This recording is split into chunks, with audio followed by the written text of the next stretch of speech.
आज माळशिरत येथे मैदान होतंय, ओपनचं मैदान होतंय। त्या मैदानात सगळ्यांचा लाडका बैल येतोय बकासूर।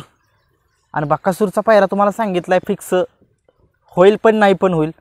परंतु आज बकासूरच्या गाडीवरती ड्रायव्हर कोण पाहिजे?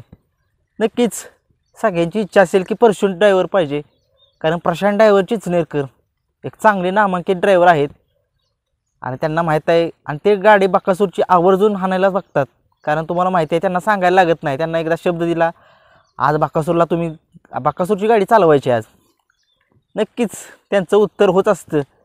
परंतु आपण बबलू चाचांना पण नावं ठेवू शकत नाही, कारण त्यांनी पण बकासूरला पेडगावमध्ये हिंदकेसरी केला आहे, पुसेगावमध्ये हिंदकेसरी केला आहे। परंतु आता त्यांच्याकडे एक राजा नावाचा बैल आहे, आदत जो बैल आहे, त्यांचं लक्ष त्या राजावरतीच आहे। आपल्या बकासूरवरती लक्ष कमी आहे थोडंसं, परंतु त्यांनी पण थोडासा वेळ दिला पाहिजे बकासूरसाठी, कारण बकासूरमुळेच तुम्हाला ओळखत आहे आम्ही काही नाव वगैरे काही ठेवत नाही। परंतु आमचा देव बकासूर हा गुलालाच पाहिजे आम्हाला, बाकी काय नाही। आम्हाला बाकीशी कोणाशी काही देणं घेणं नाही आहे।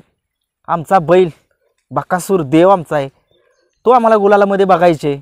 आणि नक्कीच प्रशांत ड्रायव्हर चिंचनेरकर आज तुम्हीच गाडी चालवावी असं माझं तर वैयक्तिक मत आहे। परंतु त्याचं वैयक्तिक मत असतं, परंतु त्या सलगरी किंगला माहिती आहे बकासूर कसा पळवायचा कसा नाही। आणि त्यांचं लक्ष प्रशांत ड्रायव्हर चिंचनेरकरांचं फक्त बकासूरवरतीच आहे, कारण त्यांना माहीत आहे हा बैल एक देवच आहे, देवाचा अवतारच आहे। आणि त्यांनी खूप वेळा पळवलं आपल्या बकासूर। आता मागे बघितलं मैदान झालं, महाराजन बकासूर एक नंबर करून दाखवला आहे। आणि सातारा एक्सप्रेस बलमा आणि बकासूरची गाडी ते प्रशांत ड्रायव्हर चिंचनेरकरच चालवतात।